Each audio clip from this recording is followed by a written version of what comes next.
Ngatenga okay i-currency one ngiyistakile A1 ngayithenga so manje ngiyabona ukuthi yenze i-movement phezulu kakhulu yabo so ngifuna ukukhipha imali yakhona so nangazothi like ngiyikhipha kanjani yabona ngoba like isakuleyo crypto leyo ngangithola.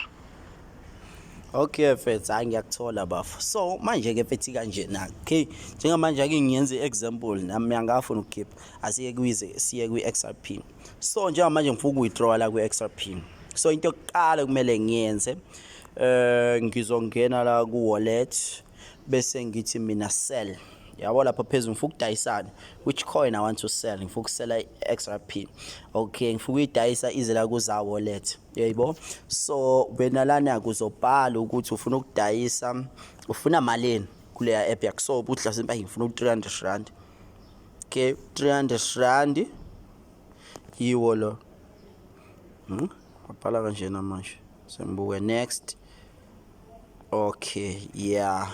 Iyasho ke itinanga imali obufuna ukuyikhipha kanjani yakutshela ukuthi kanjani. So wena mosithinta uconfirm la but mina ngangifuna ukukhipha.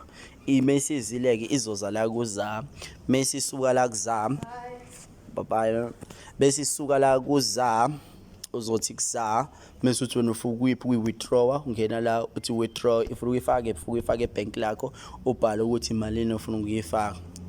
Uyabona kukanjalo nje mfethu. Ngicela lento ichazelekile wayi understand usho futhi mangayiboni kahle.